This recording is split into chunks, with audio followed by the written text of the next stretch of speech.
Langsung aja nih Pak, mungkin kita mau ngobrol-ngobrol yang pastinya sesuai dengan bidang yang memang menjadi tanggung jawabnya dari Pak Ketua 4 kita ini ya. Nah, sebelumnya mungkin kalau nggak jangan dari saya nih ya Pak, tapi mohon dijelaskan dulu mungkin secara sederhana Pak, karena mungkin bagi jemaat-jemaat di sini yang pastinya banyak yang ya bergereja Pak, tapi secara organisasinya mungkin kurang paham. Nah, kita perlu dicerahin lagi nih Pak, secara sederhana sebenarnya kayak tugas dan tanggung jawabnya Ketua 4 sendiri itu apa nih Pak? Ya, sebelumnya saya mengucapkan terima kasih atas waktu pada malam hari ini.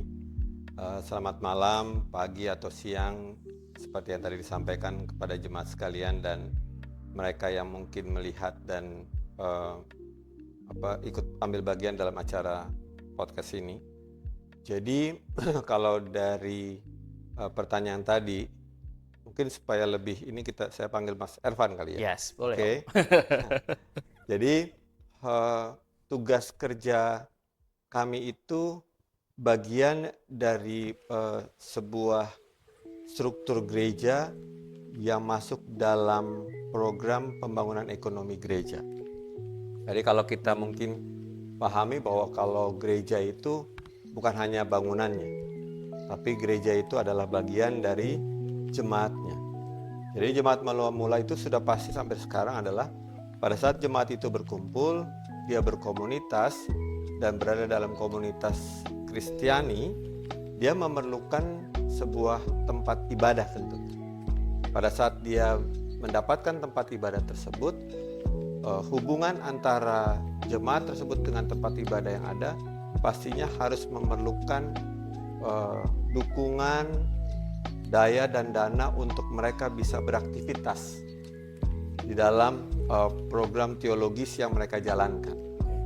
Khusus di jemaat kita misalnya ataupun secara menyeluruh jemaat Kristiani, bahwa hubungan antara jemaat dan gereja tersebut memberikan sebuah hubungan yang erat dengan kami, pelaksana harian majelis jemaat, khususnya Ketua 4 dalam hal ini, dalam pembicaraan malam hari ini.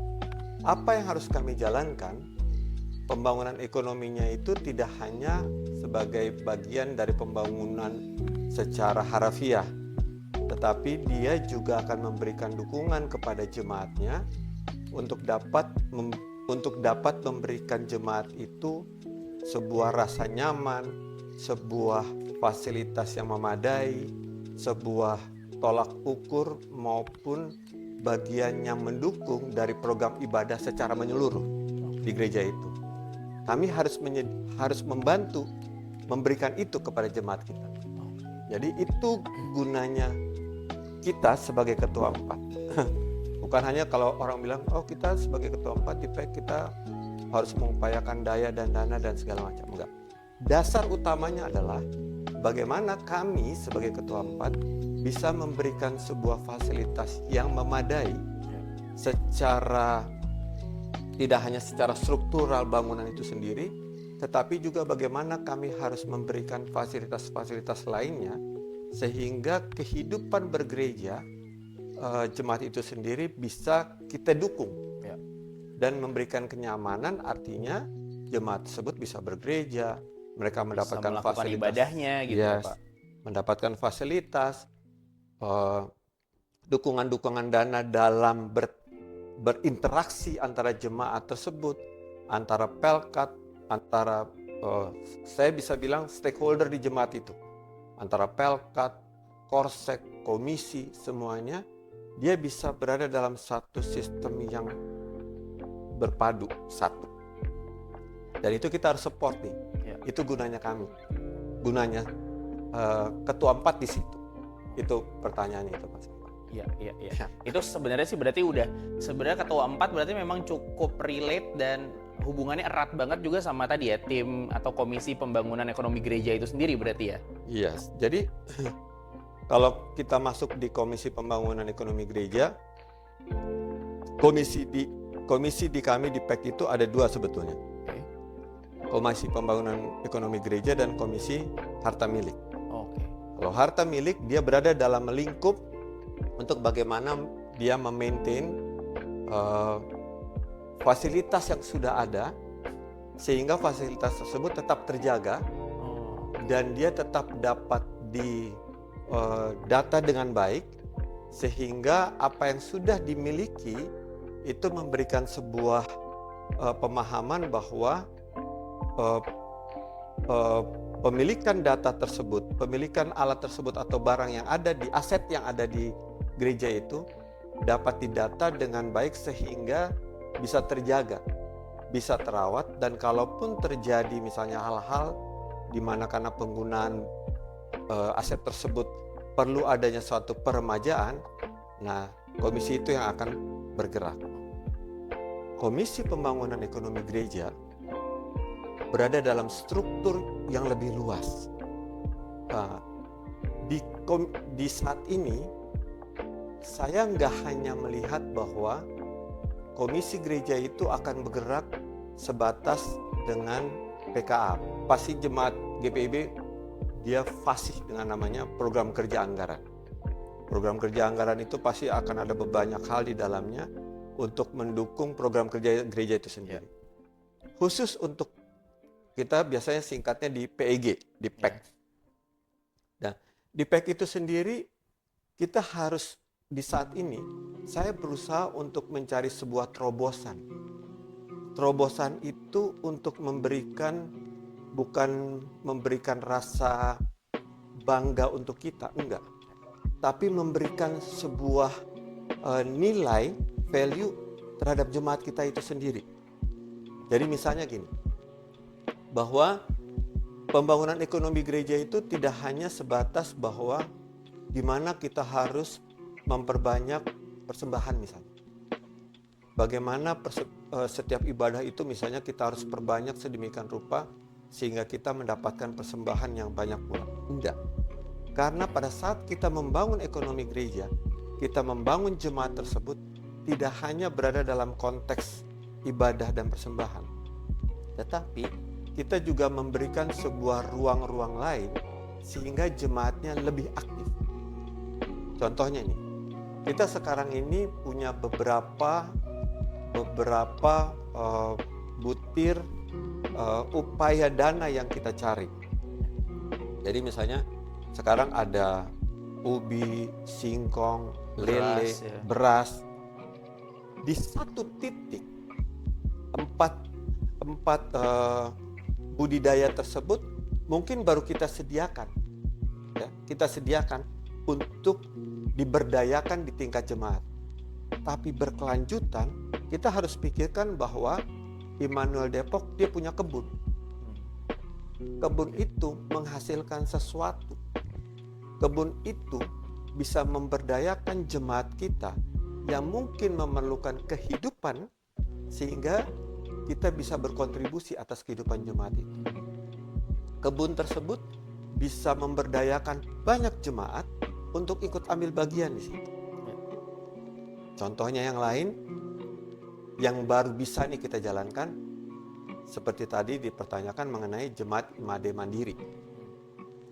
Jemaat Imade Mandiri itu sebetulnya konteks yang memberikan keberdayaan kepada jemaat itu supaya mereka bisa mandiri.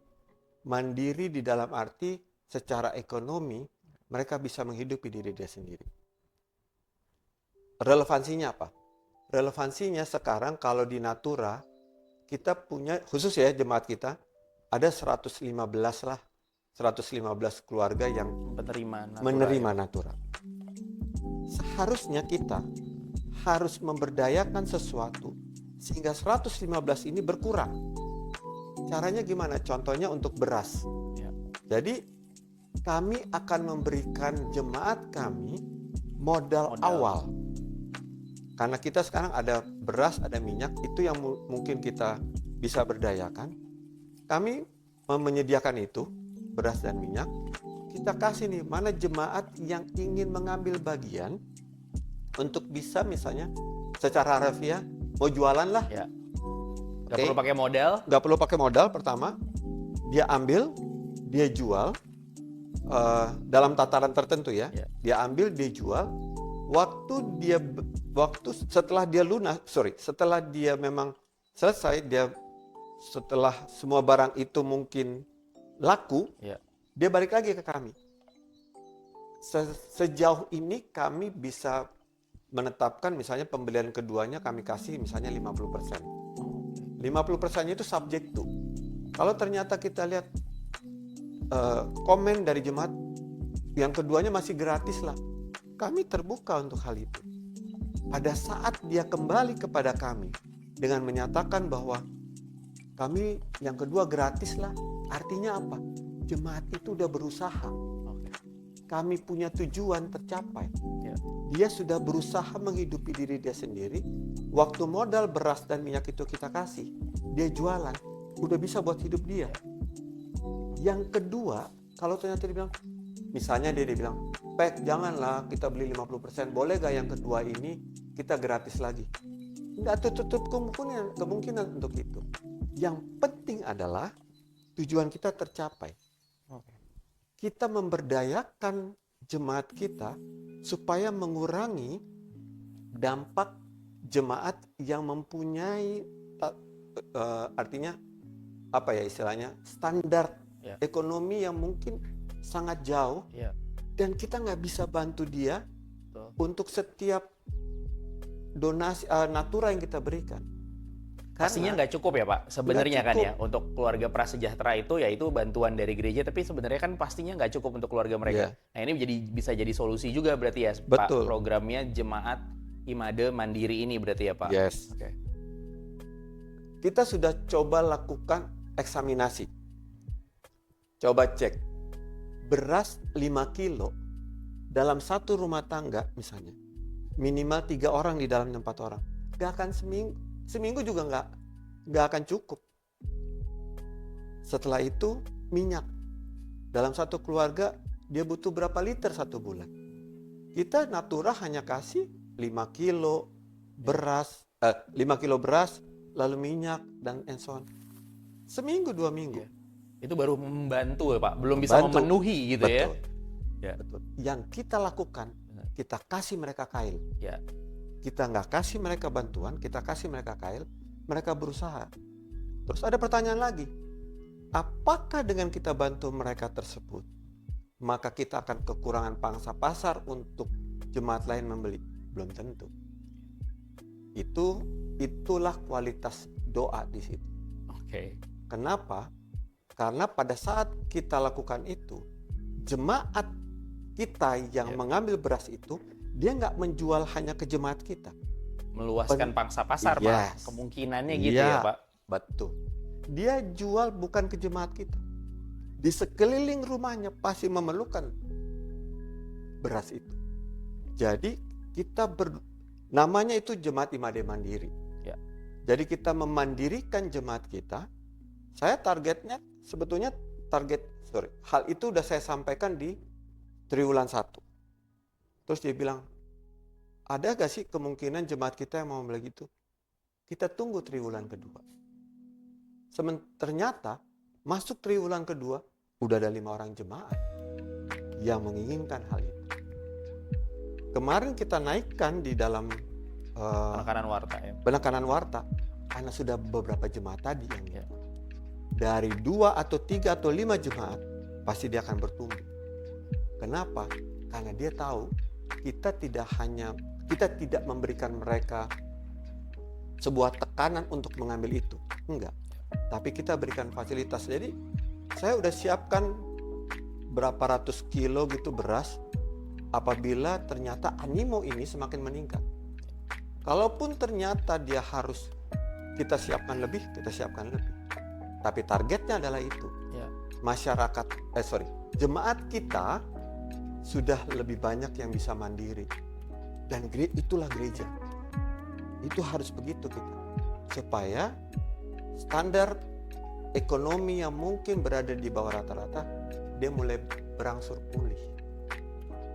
Berarti sebenarnya dari segi usahanya PEG itu juga udah memikirkan sisi berkelanjutannya ya Pak ya? Nggak hanya program one shot sekali di satu PKA, kemudian PKA berikutnya ya berganti program dan lain-lain yang fokusnya kepada pembangunan gerejanya. Tapi memang utamanya adalah fokusnya jemaat. Kurang lebih udah begitu dong berarti program PEG-nya Imade nih ya Pak? Terus dia tanya lagi kan, Loh Pak Richard kan dia cuman paling kalau misalnya PHMJ 2,5 tahun. Iya. Program ini tidak akan menutup siapapun yang akan jadi ketua 4. Karena program ini nothing to do dengan ketua 4. Tetapi program ini merupakan IDPEK secara menyeluruh. Siapapun yang nanti menggantikan, let's say misalnya ada hal-hal yang patut didukung secara daya dan dana dan segala macam. Konteks kita untuk mendukung gereja tidak selamanya harus berada dalam posisi itu. Oke. Tetapi kita harus berkomitmen seperti tadi. Ya. Kalau ternyata dia memang harus berkelanjutan dan memberikan dampak positif ke jemaat, kita harus dukung itu. Jadi siapapun, begitu dia 2,5 tahun, dia udah firm, dia udah kokoh nih sistemnya. Siapapun yang masuk, ya donasi itu pasti ada kan. Nggak hanya satu orang, beberapa orang. Beberapa orang ini akan berkelanjutan melanjutkan program kerja yang ada. Jadi PEK-nya hidup. PEK-nya hidup. Mungkin nggak hanya itu aja. Lele mungkin berkembang. Begitu Lele berkembang, misalnya kita punya kolam banyak. Kolamnya Imade lah. Yang jaga kan nggak mungkin. Yang jaga jemaat. Begitu jemaatnya sudah jaga, dia udah punya penghasilan di situ. Jemaat kita hidup. Mungkin yang jaga tadi 10 orang. Yang tadi jualan cuma 10 orang. Lama-lama naik. Targetnya di bulan ketiga, saya targetin 50 orang lah. 50 sampai 100 jemaat kita mengambil program itu. Karena itu benar-benar positif buat kita. Dan saya rasa ini program yang mungkin ya, saya belum juga eksaminasi ke jemaat yang lain, tapi saya rasa ini program yang pertama kali ada di Imade. Ini menariknya sih, kalau saya tadi mikirnya juga sama Pak. Kalau saya lihat kan berarti secara konsep menyeluruhnya kita bisa bilang bahwa dari Ketua 4 dan juga PEK saat ini, salah satu bentuk pembangunan ekonominya gereja adalah dengan membangun juga ekonomi jemaatnya. Berarti kurang lebih seperti itu ya Pak? Iya, betul. Kayak tadi Bapak bilang, berharapnya mungkin yang udah nggak perlu ngasih diakoni natural lagi gitu ya Pak? Karena secara ekonomi ya bagi mereka yang memang prasejahtera itu dengan mengambil program misalnya jemaat Imade Mandiri, ya mereka udah bisa mandiri jadinya gitu ya Pak? Betul. Atau kalau tadi si Natura ini baru bisa membantu memenuhi, ya sisanya dia bisa kayak tadi dikasih kailnya untuk bisa memenuhi kebutuhan di luar dari yang diperbantukan itu. Kurang lebih berarti udah mulai begitu ya Pak. Jadi memang secara konsep ini kayak tadi Bapak bilang, kalau secara programnya seoptimis apa nih Pak nantinya memang berdampak ke gerejanya? Oke. Bahwa akhirnya kan kalau izin ya Pak, kalau selama ini kan kita ngeliat PEK akhirnya punya program-program di PKA yang berusaha untuk salah satunya pastinya menggalang dana gitu ya Pak, untuk nantinya dipakai seperti tadi Bapak bilang, membuat fasilitas dan memastikan pelayanan itu berjalan dan lain sebagainya. Berarti kalau dengan caranya seperti ini Pak, kira-kira impact-nya nanti gimana ke gerejanya Pak? Jadi kalau segmentasinya begitu kita lihat PKA sekarang dari triwulan 1 sampai dengan triwulan kedua, PKA-nya PEK itu untuk penerimaan, untuk PEK ya, ternyata dia sudah melewati 141% penerimaan. Dari yang ditargetkan PKA Dari Pak? yang targetkan. Oke. 141%. 104% itu karena pemberdayaan tadi. Beberapa item yang kita lakukan penjualan setiap minggu. Lalu, ini kan program yang nggak terlalu banyak gegap-gempitanya, tapi ternyata impactful Pak? Iya. Berarti? Oke. Ternyata memberikan sebuah animo yang cukup besar bagi jemaat untuk berkontribusi. Dengan produk sederhana Pak? Sederhana. Bahwa ini itu menarik nih Pak. Ya. Karena biasanya kan kita pasti woro-woro ada programnya, ada teasernya kan Pak, yang heboh-heboh, mau ada bazar lah dan lain-lain. Ini kan sederhana, program reguler tiap minggu kan, atau bahkan penjualan tiap hari. Itu impactfulnya sampai 141%. Oke. 141%. Oke. Kalau satu program ada yang mungkin cukup signifikan, tapi itu karena ternyata nggak pernah dicadangkan dan kita masukkan, impact-nya cukup besar lah untuk ininya. Nah artinya implikasi tadi dengan 141% data penerimaan di keuangan itu tentunya di lain sisi memberikan dampak kepada penerimaan gereja. Oke. Laporan keuangannya terbuka. Semuanya bisa lihat. Jadi begitu dia terima, saya alokasikan ke salah satu rekening. masukkan ke sini. Jadi rekening yang ada tersebut itu bisa dilihat in out-nya dan semuanya berada dalam koridor. Waktu dia keluarkannya untuk apa? Misalnya membantu program duka cita. Misalnya itu salah satu ya. Ya. Walaupun artinya pendapatan dari mereka ada, tetapi begitu memang ada satu titik tertentu yang dibutuhkan, kita bisa bantu itu. Atau mungkin ada yang diakoni sakit, nah rekening itu bisa membantu. Jadi ternyata animo dari jemaat tersebut untuk hal itu karena mungkin dia bergesekan dengan kebutuhan hari-hari jemaat, sehingga ya penjualan ini memberikan sebuah dampak pemasukan yang penerimaan yang cukup baik kepada gereja. Nah artinya apa? Hal seperti ini tentunya dengan dia berkontribusi terhadap penerimaan, ya kita punya penerimaan gereja tersebut secara menyeluruh di luar persembahan setiap minggunya itu mulai mengalami kenaikan. Jadi frekuensi kenaikannya mulai sangat terlihat, walaupun ada beberapa titik yang mungkin ada jemaat yang berkontribusi secara signifikan. Tetapi di satu titik kita melihat bahwa penjualan ini mempunyai sebuah animo positif karena dia trennya naik terus, positif terus. Sehingga hal ini tentunya memberikan dampak kepada gereja secara langsung, bukan tidak langsung. Betul, malah ya betul Pak, kalau tadi Bapak bilang programnya ternyata dari PKA-nya sudah pencapaiannya bisa 140%, berarti kan ya akan ternyata program-program reguler kayak gini yang dijalankan hari ke hari gitu ya Pak, minggu ke minggu, malah sangat terasa sekali untuk pembangunan ekonomi gerejanya itu ya Pak. Bahkan tadi nggak membangun ekonomi gerejanya aja, bahkan dibangunnya melalui ekonomi jemaatnya juga yang dibangun, kurang lebih gitu ya Pak. Nah, betul. Saya mau coba lagi menggali tadi tentang si jemaat Imade Mandiri ya Pak. Nah, berarti kalau dari sistemnya itu sendiri, aku mau nanya dulu, jadi program unggulan PEG-nya di tahun ini tuh apa Pak? Semua sudah yang tadi Bapak ceritakan atau ada beberapa lagi? Jadi program unggulannya sebetulnya gini, peralihan kita di PHMJ ini kan sebetulnya berada dalam koridor penetapan dari program sebelumnya yang ditetapkan kita kan. Lalu kita masukkan beberapa hal yang kita lakukan untuk pemberdayaan di jemaat itu. Fokus kita itu adalah tadi Imade Mandiri dulu. Itu fokus maksudnya program unggulan saat ini. Karena pada saat saya melihat, bukan saya berharap bahwa banyak jemaat yang mengambil, tetapi pada saat jemaat mengambil posisi seperti itu, berarti program kita jalan. Pada saat program kita jalan, di mana jemaat berupaya untuk mengambil kail tadi, maka dia bisa akan menurunkan program natura kita yang selama ini diberikan, mudah-mudahan bisa menurun dia. Dia bisa dialokasikan untuk hal yang tadi, untuk kemandirian tadi.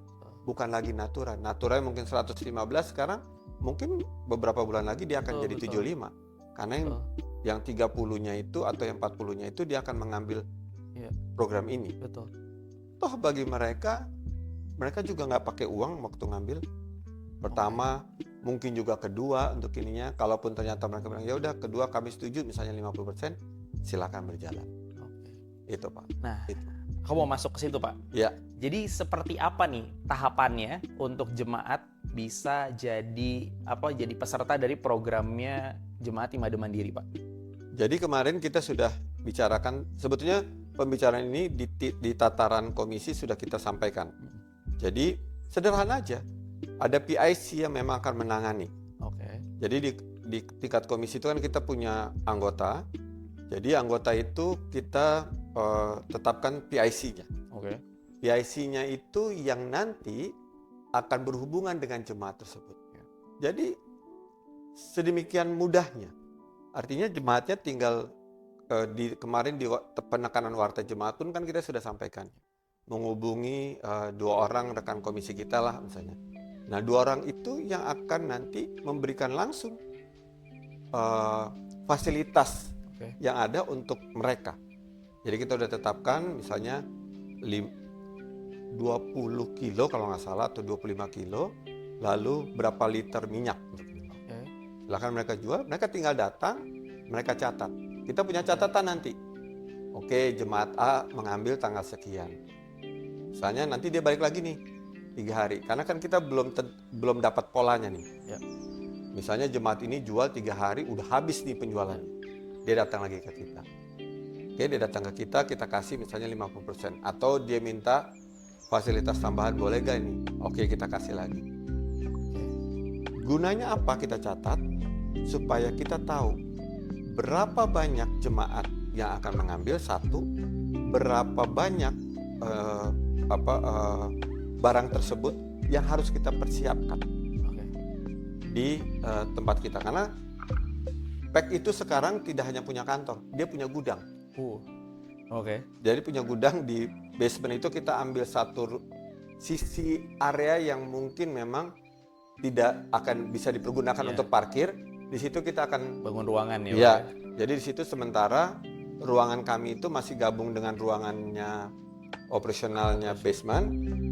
Ruangan kami sendiri dipakai buat gudang. Nah, jadi kami bisa tahu nanti ke depannya, levelnya begitu jemaatnya semakin banyak, stoknya kan kita harus tambah. Satu titik seberapa banyak itu nanti. Ya. Dan kita nanti akan lakukan survei. Surveinya nanti pembicaraan dengan Korsek. Setiap sektor itu berapa banyak kira-kira jemaat yang memang memerlukan hal ini. Dan kita harus support mereka supaya mereka benar-benar bisa mandiri dalam kehidupan mereka. Nah, ini kan naruh data aja, Pak. Berarti pakai modal uang. Data jemaatnya datang. Iya, jemaatnya kan datang tadi tuh, Pak. Terus kan ya kita ini kan kayak, kalau aku bilangnya ini kayak mau jadi affiliate gitu ya, Pak. Jadi kayak mau apa sih namanya, reseller gitu lah ya, Pak, istilahnya gitu ya. Kan biasanya pasti kita ngambil barang harus ya udah bayar misalnya modalnya gitu, Pak. Nah, kalau ini seperti apa berarti? Enggak, kita kasih gratis pertama. Oh iya, gratis. Oke. Saya bilang saya mau jualan nih, Pak, ke daftar ke PG, terus tadi kayak Bapak bilang dikasih 25, pokoknya udah ada programnya gitu, dikasih sekian kilo beras, dikasih sekian liter minyak, terus boleh langsung dijual. Ambil. Ambil gratis. Saya kabur, Pak, nanti, Pak. Gak apa-apa. Gak apa-apa. Jadi dia ada kabur jemaat. Ya. Ada yang misalnya nih. Ada yang kabur, ada juga jemaat yang malas. Itu manusiawi. Itu manusiawi. Begitu dia malas, dia akan balik kedua kan. Waktu saya bilang bahwa yang tadi boleh dong didiskon lagi boleh dong saya ngambil lagi gratis, boleh ngambil lagi gratis. Begitu dia balik lagi ketiga, nggak mungkin gratis kan, karena tetap harus berdaya 50%. Kalau 1 dan 2 dia tidak jalankan, dia nggak akan mampu beli yang ketiga. Ya, atau yang pertama pun dia nggak jual, dia nggak akan mampu beli yang kedua yang 50%. Tapi pastinya pertama mereka ngambil semuanya free, jemaat kita free. Terus kemudian wow, ini berarti beneran ya istilahnya bisnis tanpa modal gitu ya, Pak. Bahwa memang itu bagian dari programnya PG tadi untuk membangun juga ekonomi jemaatnya. Jadi diberikan kesempatan gitu ya, Pak. Nah, terus berarti berarti ini biar kita tahu, biar jemaat juga paham nih ya, Pak. Kalau emang bener-bener mau nih, ini bisa jadi jalan keluar untuk memutus rantai keprasejahteraan atau biasa nerima natura, bisa jadi enggak nih gitu kan ya, Pak. Setelah itu nanti program produk-produknya ini berhasil kita jual nih, Pak, kita akan setor uang hasil jualannya berarti ke PEG. Begitu dia laku barangnya itu, dia ambil 50% buat dia. Hasil jualannya, hasilnya buat dia uangnya sendiri. Ya, Pak? Iya, dia sendiri. 50%, Pak? Iya, 50% dia lagi itu. Kan dia bisa jual nih, let's say misalnya gini, beras yang dia beli dari kita 73 harganya nih berarti, Pak. Harganya ya. Misalnya harganya, beras dari kita misalnya 73.000 kalau nggak salah ya, dijual 74.000. Dia kan dapat gratis. Dapat gratis nih. Modalnya tadi modalnya gratis. Barang. Dia jual di luar 75.000. Dia jual. Dengan 5 kilo dia akan dapat 375. Ribu ya, misalnya kan 5 pack tuh ya, Pak. Ya. Lalu minyak kita jual, kita kasihnya kan 16,5. Dia boleh jual 18. Karena warung-warung sekitar sekitar gereja itu udah banyak yang ngambil. Oh, oke. Dia ambil dari kita harganya dasar 16,5. Karena kita nggak mau menaikkan harga dasar minyak yang ditetapkan oleh pemerintah. Nggak mau. Oke. Biarkan masyarakat ataupun jemaat kita bisa mendapatkan sebuah hasil yang terbaik atas penyediaan yang kita lakukan. Dia Oke, operasi pasar jadi ya Pak, jualannya ya Pak? Oke. Iya. Oke. Terus kemudian Dia Pak? jual 18. Ya. Dia dapat nih untung. Ya. Dia beli ke kita untuk minyak 16,5. Oke. 50% dari 16,5 untuk kedua ya. Oke. Yang ketiga kan dia sudah bisa mandiri.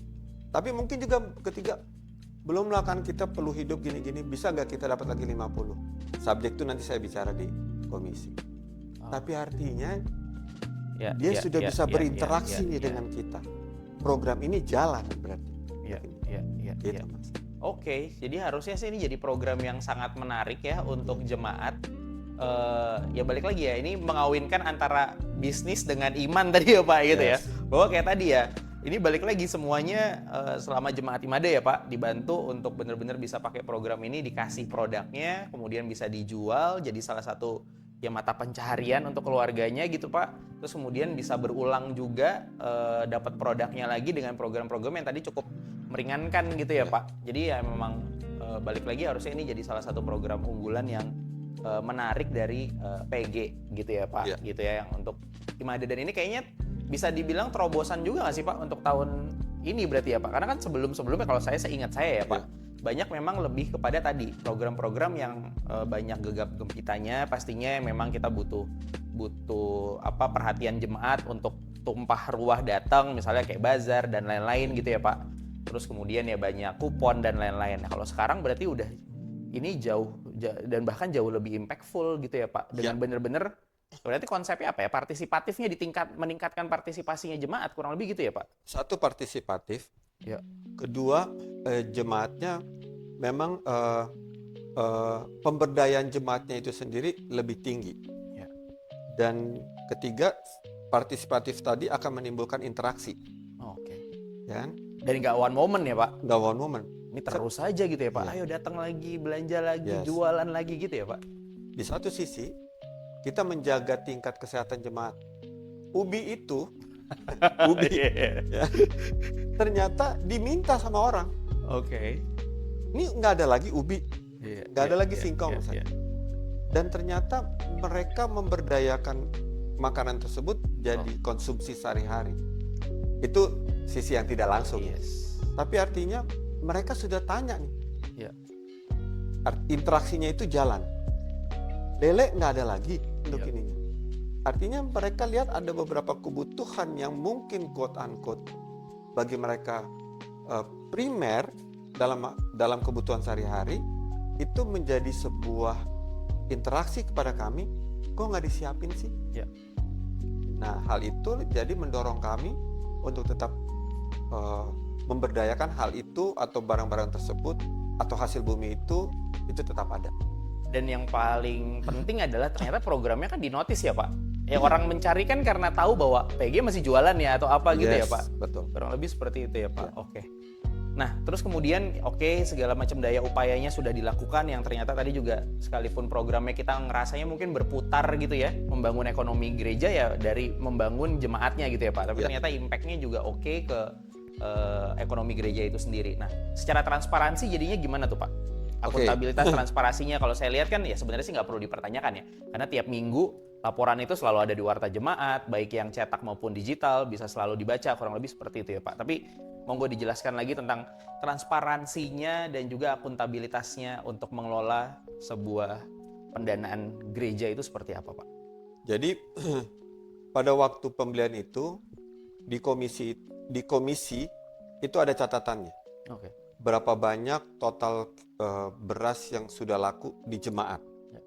Lalu berapa banyak minyak yang mungkin dibeli oleh jemaat. Jadi khusus untuk jemaat datanya ada semua. Jadi kita bilang bahwa transaksi yang jemaat punya itu harus tetap tercatat dan nantinya akan diinformasikan. Terbitlah yang 114%. Itu ada breakdown-nya. Lalu 114% nilai catatan dari komisi akan masuk kepada kasir, misalnya diberikan kepada kasir atau kepada sekretariat, pemasukan tersebut dicatatkan. Pencatatan itu ada lampirannya nanti yang bisa dilihat secara langsung di komisi. Semuanya terbuka untuk ini. Dan hasil dari situ kita nggak akan potong, misalnya beli hasil yang sudah masuk ke gereja nih, nggak akan dipotong beli plastik dan segala, enggak. Dia langsung masuk full nilai yang ada, dicatatkan, karena kos yang ada itu sudah dihitung pada saat kita mempersiapkan itu. Dia nggak mengambil dari dana gereja, enggak. Karena kalau kita mengambil dari dana gereja, berarti program alur in out-nya harus ada. Ya, kita mengajukan, lalu kita keluar, nggak ada. Jadi barang-barang yang kita supply untuk mendukung produk tadi, itu semuanya dipersiapkan di internalnya komisi. Jadi komisinya benar-benar mandiri untuk hal-hal tertentu, dipersiapkan barangnya dijual ke jemaat. Nah itu juga, kayaknya itu yang jadi pertanyaan juga Pak. Berarti sebenarnya barang-barang yang dijual selama ini itu juga berarti bukan permodalan yang menggunakan dari gereja? Bukan. Oke. Jadi memang disupport berarti? Disupport. Oke. Jadi ada beberapa pihak di komisi itu yang mensupport, yang mendukung pengadaan itu dulu. Begitu dia ada, dia akan berkontribusi nih dengan jemaat ini untuk yang tadi berinteraksi tadi. Tapi yakin programnya nggak putus nih Pak. Nanti kalau udah nggak ada yang support di PG, gimana tuh Pak? Itu tadi aku bilang. Kan ada juga satu gini. Jadi yang waktu itu saya pernah sampaikan tuh di SMJ mengenai PT yang ada di, namanya sebetulnya sama, tapi itu PT itu yang kami buat gitu. Itu untuk pihak lain. Untuk misalnya ada pihak lain yang meminta kita untuk pemesanan bahan baku tadi. Hasilnya itu memang akan diperuntukkan untuk pemberdayaan gereja tadi. Sama juga. Jadi selisih nilai yang kita, kalau jemaat kan kita nggak bisa naikkan secara signifikan. Selisihnya itu kita dapatkan dari pihak lain. Karena kalau kita lihat di PPMJ nomor 3 pasal 8 butir 2D, itu kan kita boleh buat yayasan, boleh buat PT dan segala macam. Di MS pun kita kan ada PT GPIB, dia memberdayakan aset gereja. Nah itu yang kita lakukan, kita aplikasikan. Ini udah mau mulai mengarah itu BUMG berarti ya Pak? Badan Usaha Milik Gereja nih kurang lebih ya Pak? Iya. Oke. Badan Usaha Milik Gereja. Hanya sekarang saya belum masuk secara administratif berada di dalam koridor gereja langsung. Belum. Orang-orangnya saja.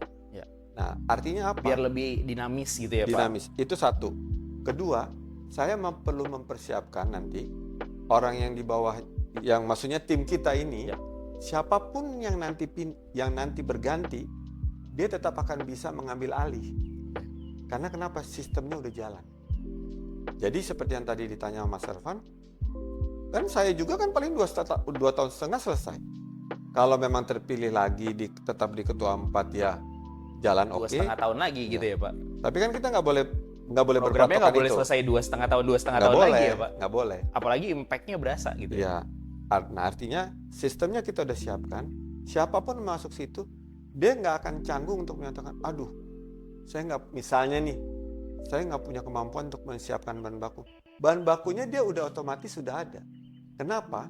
Jual beli yang ada itu sudah membentuk modal. Untuk nantinya dia bisa berkelanjutan dia. Berkelanjutan untuk terus pengadaan.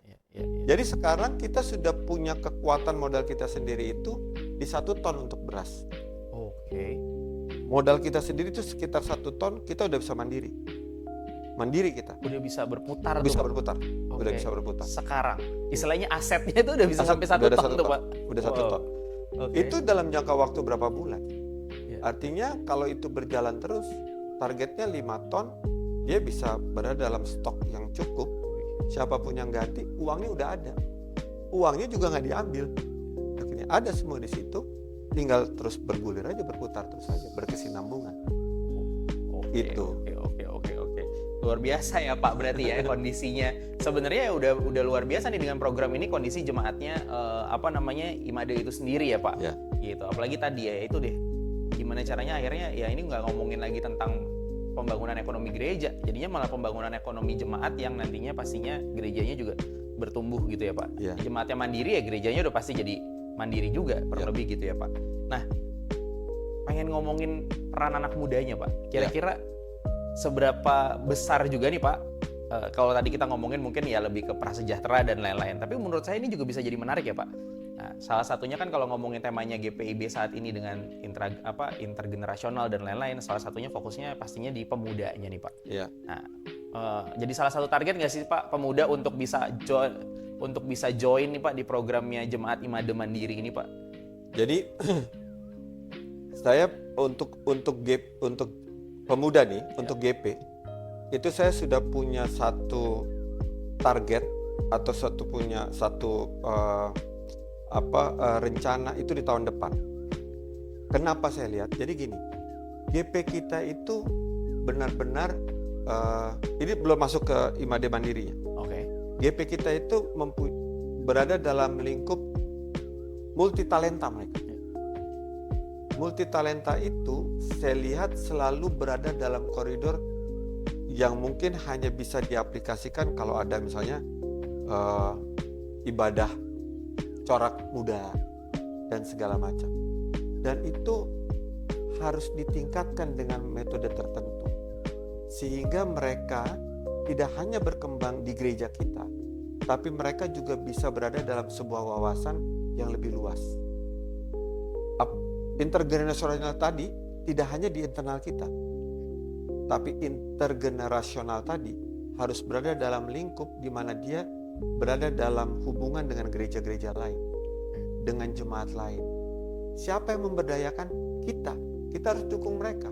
Karena mungkin pada satu titik mereka punya kemampuan kan terbatas. Kemampuan mereka sekarang itu berada dalam lingkup kemampuan talenta mereka. Tetapi kemampuan mereka untuk bergerak di luar harus didukung. Dan didukung itu ada beberapa program yang nantinya saya akan buat di tahun depan untuk memberikan mereka sebuah ruang-ruang lain yang membuat mereka lebih berwawasan ataupun berkembang nantinya, sehingga mereka lebih berdaya guna untuk pengembangan gereja kita sendiri. Contohnya nih, kita kan pernah membuat ya satu acara untuk mendukung pembangunan gedung, dan itu benar-benar didukung oleh pemuda, oleh GP. Itu untuk jemaat kita. Dan hal seperti ini harus diberdayakan dengan pihak-pihak lain yang berkompeten di luar untuk mengikutsertakan pemuda kita. Pada waktu itu diikutsertakan, dia akan membawa satu nama baik gereja kita. Nama gereja kita dikenal di luar, dan pada saat kita membutuhkan misalnya sebuah dukungan atas ekonomi gereja, mereka kita minta untuk misalnya nih buat acara tampil di satu tempat yang eksklusif, tetapi dan hal itu memberikan sebuah penerimaan bagi kita mendukung acara tertentu, dan itu harus dibuat secara berkesinambungan. Misalnya ada acara di Januari atau di Februari, lalu di 6 bulan kemudian ada lagi. Jadi mereka lebih proaktif, kreasi mereka itu lebih timbul, nggak hanya di internal kita. Kalau selama ini aku lihat bahwa kemampuan mereka itu berada dalam lingkup maksimal ya, mayoritas di gereja kita. Ada sih mereka keluar untuk ininya, tapi itu tidak dibuat dalam suatu program yang berkesinambungan dengan pihak ketiga. Kalau saya mau buat seperti itu dulu, bahwa nantinya hubungannya dengan Imade Mandiri ternyata ada satu konsep lain yang bisa kita buat untuk mendukung mereka. Mungkin mereka juga ada yang butuhkan pekerjaan. Kita buatkan sebuah program yang mungkin lebih interaktif sehingga mereka bisa berkontribusi. Itu boleh juga kita jalankan. Oke.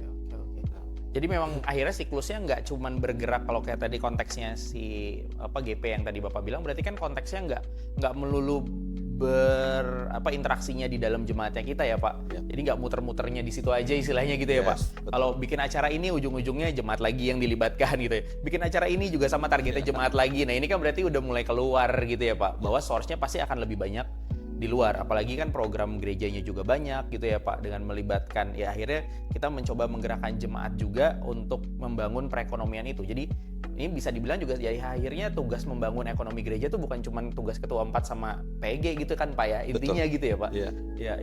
Ya, oke. Nah, kalau tapi kalau dari segi pembangunan ekonomi gerejanya juga nih Pak. Kan tadi saya sempat mau tahu juga lagi nih Pak tentang tadi transparansinya tetap harus ada gitu ya Pak ya. Berarti kalau dari segi konteks transparansi itu sendiri Pak, dari tadi ya Pak konteks pelaporannya dan lain sebagainya gitu ya Pak. Ya kayak tadi tuh Pak, kalau ada jemaat yang tiba-tiba tidak mengembalikan gitu ya Pak, atau akhirnya juga ya akhirnya mungkin karena kesulitannya dikonsumsi sendiri. Nah itu nanti gimana tuh Pak kurang lebihnya? Berarti kan ya secara konteks sih kita udah lihat nggak akan merugikan gereja gitu ya Pak. Karena kayak tadi Bapak bilang, akhirnya source-nya udah dibantu oleh yang lain gitu ya Pak. Ya. Nah tapi ya ini pasti kan akan jadi perhatian jemaat juga. Nah itu apakah akan seperti apa sih pelaporannya, transparansinya? Kita akan tetap dikedepankan pastinya kan ya Pak gitu. Tolak ukurnya gini, kita punya jemaat mungkin sekitar 1.700 kali kepala keluarga sekarang, plus minus lah ya, 1.700. Dari 1.300 atau berapa? 1.400 ya? 1.400 kalau Ya, nggak salah. 1.400. Dari 1.400 itu kan terkualifikasi dari berbagai tingkat ekonomi. Ya. Lalu taruhlah misalnya yang ekonomi yang mungkin berada di bawah rata-rata itu, kita juga nggak berharap lebih, tapi taruhlah misalnya 5-10%. Dari 5-10% itu mereka mengambil bagian nih dari program kita. Apakah, pertanyaannya, apakah akan ada jemaat-jemaat yang memang hanya mengambil untuk keuntungan mereka sendiri? Mungkin. Satu. Kenapa? Karena mungkin mereka juga mereka melihat bahwa hal itu mereka bisa ambil pertama. Mereka punya niat memang mungkin baik pertama, tapi ternyata waktu mereka melakukan itu nggak mudah juga. Mulus jalannya gitu ya Pak. Yes, itu yang kedua. Ketiga, mereka nggak pernah melakukan itu. Jadi mereka nggak selama ini nggak pernah jualan. Mereka hanya terima aja, atau mereka hanya menerima sesuatu dari pihak lain. Jadi mereka benar-benar tidak berada dalam konteks yang bekerja lah. Sehingga pada saat kail itu datang, program itu datang ke mereka, mereka juga nggak mampu melakukan sesuatu. 4 hal ini minimal merupakan assessment kita. Begitu dia ambil, si A ambil, oke, ternyata dia bisa berkontribusi kan, dia bisa berkelanjutan. Catatan ada 3 hari sekali dia ambil, ini ambil. Yang kedua ambil, ternyata begitu ambil nggak juga jalan-jalan. Oke. Dia manusiawi, begitu dia ambil 2 kali, dia nggak akan mungkin ngambil 3 kali. Karena pada waktu dia ngambil pertama kali, dia sudah diedukasi nih oleh tim komisi. Ambil, nanti berikutnya bisa seperti ini, kita akan bantunya bagaimana untuk ininya. Nah artinya kita lihat bahwa animo mereka, semangat mereka ada, so tujuannya itu tercapai untuk dukung mereka. Dengan catatan tadi, itu bisa akan melihat bagaimana transparansi di kitanya di internal, belum masuk ke gereja soalnya. Di internal untuk melihat bahwa income yang diperoleh tadi ya bisa berkelanjutan atau enggak. Karena mungkin dari 100 jemaat yang mungkin bisa berkontribusi 50%, mungkin di bawah itu. Tapi mungkin bisa juga lebih. Kenapa? Semakin banyak jemaat yang bisa berkontribusi akan mendorong jemaat yang tadinya mungkin quote unquote enggan atau males lah, jadi nggak enak juga nih untuk ini. Jadi mereka atau malah kayaknya untung juga nih gitu kan Pak. Kan kita sekarang kan ditanya, kenapa sih hanya 5 kilo, hanya 5 kali 5 kilo misalnya, kuranglah Pak Richard misalnya, kuranglah misalnya ke tim, bisa nggak kita dapat 7 kilo? Itu bagian dari assessment kita. Karena kita mempersiapkan itu untuk berdonasi. Pada saat donasinya itu jalan, tujuannya tercapai. Dia begitu kita jalankan itu nirlaba, maka program ini tujuannya tercapai. Tapi jangan begitu dia nirlaba, kita mencoba untuk dapatkan keuntungan lebih, Iya. dia nggak akan tercapai tujuannya. Itu poinnya. Siap Pak. Nah, mungkin aku tertarik juga nih Pak, bertanya sisi personalnya sedikit boleh ya Pak? Yeah. Dari di tengah kesibukannya Bapak pasti kan, kenapa akhirnya menaruh perhatian ke gereja juga nih Pak jadinya? Karena kan kalau setauku kayaknya cukup udah malang melintang nih ya Pak di dunia pelayanannya gereja gitu, sampai bisa bikin program-program seperti inilah kurang lebih. Itu panggilannya dari mana Pak kira-kira Pak? Boleh sharing nggak sih ke kita juga yang ya pengen juga untuk merasakan hal yang sama gitu Pak? Sebenarnya ceritanya panjang. Kalau pas Mas misalnya dimulai itu mungkin dari tahun 2015 ya, 2000 di bawah itulah untuk ininya. Dan pada saat itu ini cerita pribadi nih. Jadi pada saat itu diminta untuk masuk untuk melayani satu dan lain hal karena kesibukan, dan ternyata saya nggak ambil itu. Oke. Poin itu saya nggak ambil, saya nggak masuk di PMJ lah, saya bilang Kepilih jemaat apa kepilih majelis nih Pak maksudnya atau apa? No. Oh bukan. Udah kepilih majelis kan dari tahun majelis di udah bawah kepilih. itu. Oke. Jadi jalan aja biasa majelis ya. Kalau majelis kan ya maksudnya interaksinya biasa ya. Begitu dia masuk ternyata dia terpilih di PMJ, saya nggak mengambil itu sebagai bagian dari pelayanan. Dan ternyata itu ya mungkin berbeda-beda tiap orang. Tapi itu memberikan dampak. Jadi dampak itu yang menjadi sebuah sejarah untuk saya bisa harus berbalik. Oh ternyata ini, dan setelah itu, setelah dia nggak langsung selesai dampak itu. Dampak itu cukup panjang. Dia pressure-nya cukup panjang. Lalu mungkin saya dapat kesempatan di MS, dapat kesempatan di Majelis Sinode. Walaupun nggak masuk di sana, saya masuk di yayasan hukumnya. Walaupun sampai sekarang terdaftar di anggota, tapi saya lebih karena banyak kegiatan di internal, jadi saya jarang di sana. Baik di jemaat gereja sini ya Pak. Tapi tetap terdaftar. Iya. Lalu terpilih lagi, saya tetap ambil. Oke. Artinya waktu yang diperkirakan tadinya kerja utama, lalu ada rapat di Yahoo, kesibukan gitu ya Pak. Tadinya Dan- pertimbangan itu Pak, profesional juga ya, kerja terus kayaknya kalau harus ditambah dengan tugas pelayanan lain agak bentrok-bentrok gitu Pak. secara manusiawi bilang nggak mungkin nih kita bisa. Kita akan terbentur dengan pekerjaan kita yang hari-hari. Untuk ini, kita akan terbentur dengan maksudnya rutinitas bertemu orang dan segala macam. Masuklah kita ambil itu. Ternyata hal tersebut bisa terpenuhi semua. Mau misalnya kita rapat di Jakarta misalnya, jam 5 harus ke jam 7, setengah 7, jam 6 baru jalan, waktunya tepat juga. Lalu habis itu meeting di ini, masih juga. Artinya mulai dari situ, dan dampak, apakah selalu terus habis itu selesai dampaknya? Enggak. Tetap pressure-nya itu ada. Sampai di satu titik ya mungkin memang sudah saatnya dia kembali lagi dalam posisi yang baik kembali kehidupannya. Saya tetap jalankan itu. Kalau secara spesifiknya ya mungkin nanti kita bicarakan dulu.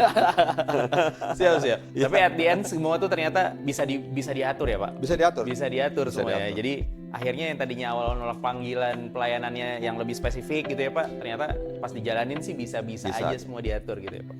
Oke, nah terakhir nih mungkin Pak Ketua 4, kalau dari segi harapannya gitu Pak, dan pesan-pesannya juga nih kepada jemaat pastinya untuk bisa, ya kalau tadi kita pembicaraan ini sih sebenarnya udah nggak ngomongin gereja secara sentralnya aja ya, program-program PG yang tadi Bapak sampaikan udah meluas banget memang memberdayakan jemaat itu sendiri untuk bareng-bareng ngebangun ekonomi gerejanya.